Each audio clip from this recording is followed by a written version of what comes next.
There are so many layers and levels of explanations he needs to provide. And we're so used to hearing him talk in kind of a casual, informative, smart, at times witty way. And we were wondering yesterday how many different ways he's going to blame the media for this. Is he going to try to make it look like he wasn't lying? He has friends in the media who will push his BS, frankly. Sure. I'm going to pay very close attention to every word he says. I'm going to pay very close attention to how it's covered by the people who are favorable to him, neutral to him, and don't like him. And I'll pay close attention to all of it. It's going to be fascinating when he finally speaks again. And I still think there's a chance, small as it may be, that we never hear from him again in a football context because he says, I'm out, I'm done. You know, he was silent all day yesterday. All it takes is a minute to tweet something. Well, no, he's embarrassed. Sorry, I'm not going to be there for my team. He's been busted. He's busted. He doesn't know what to say. I mean, that's why we're not going to hear from him. He knows that he, pulled a fast one on everybody with immunized. I mean, it was a calculated choice of words to lie to us, like you said, period. That's what it was. So I'm sure, and a guy as cerebral as him, and of course, he seems to hold himself in very high regard. I think he knows he's busted here, and this is a bad look for him altogether. I mean, I didn't talk to anybody. I mean, it doesn't matter who it is yesterday. Everybody thinks he looks pretty ridiculous. Even Aunt Wendy, all right? Even Aunt Wendy couldn't believe it, all right? I mean, there's nobody I didn't talk to. So that, to me, is where you didn't hear from him, and I don't think we will hear from him until maybe after that Seattle game. I don't know when that, when's the next time, either after the Seattle game or that weekly press conference the week after. Yeah, I don't think he's cleared to talk to reporters until he's cleared to return to the team, although it's very easy to click on a Zoom link, but there's no reason for him to say anything until he's back. And, I've been doing a lot of soul searching over the last day because I knew it. There was no way to prove it. And, if I would have asked the Packers, the answer would have been, he's we can't talk about it. Just like Matt LaFleur yesterday, we can't talk about it. The league would have said we can't talk about it. That's this weird lack of transparency. There's been so much talk about transparency as it relates to the Washington football team in recent weeks. There's no transparency when it comes to who is or isn't vaccinated, but the way that they publish the daily transactions, you can figure out who's vaccinated and who's not. And anytime someone, for example, is on the COVID list because of a close contact, they are necessarily and implicitly disclosing that the player isn't vaccinated because only the unvaccinated are subject to being out for 5 days due to a close contact. He could have missed last week's game against the Cardinals if he would have been a close contact to Devontae Adams. I know. And I know I've got people saying to me, did they just brush that under the rug because they didn't want to screw up the ratings for a big standalone Thursday night game?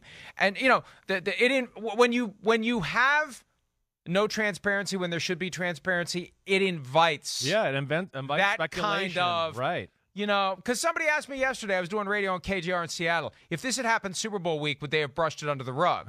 And my first response was, the NFL doesn't care because you're still going to have 120 million people watching the Super Bowl, even if it's Jordan Love playing quarterback. It could be me playing quarterback. It's still the freaking Super Bowl. That's people right. are going to watch it. Right. But yeah, at some level, they want their best players to be available. At some level, maybe there would be some temptation. And when you don't have full transparency, you have opportunities to sweep things under the rug if you choose to do it. But let me be completely transparent, since I'm big on transparency. Yeah. One of the reasons I didn't push it is because Aaron Rodgers can be a little bit of a bully. Sure. And because I didn't want to get called out by him again for pushing something. These people who have these platforms that push this nonsense about me that isn't true, they shouldn't have their platforms. And he intimidates people. And I'll admit it.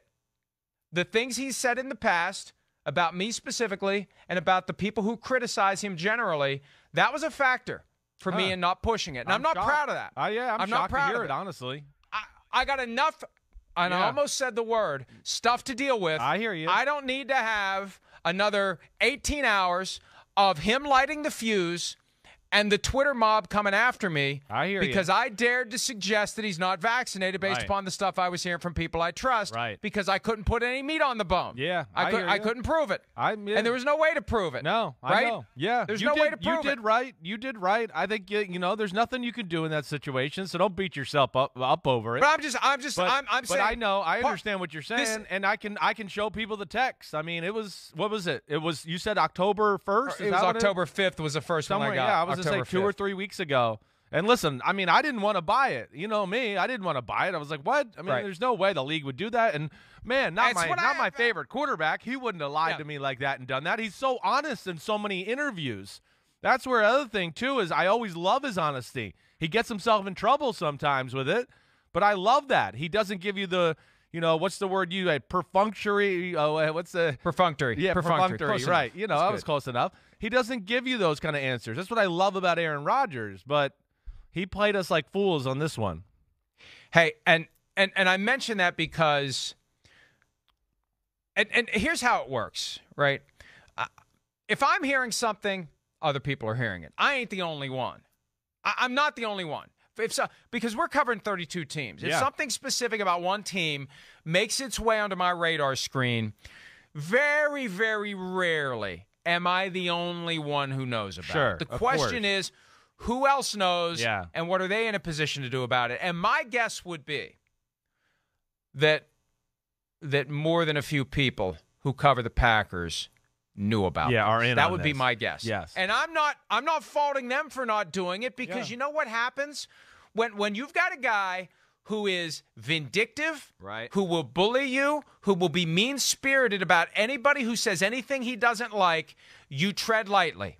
And that's your job covering the Packers. If the quarterback hates you and won't answer your questions and will be snarky and mean-spirited about you because you dared to do something he didn't like, you're not going there. No, you're not going to be the one. Let somebody else do it.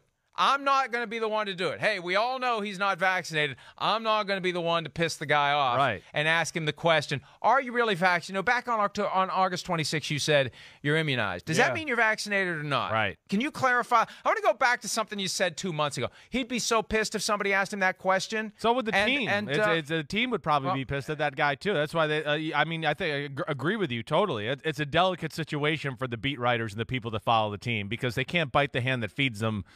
Can't bite that hand off completely. And that's what they would be doing a little bit. So I hear you, and I sympathize with them a little bit, no doubt.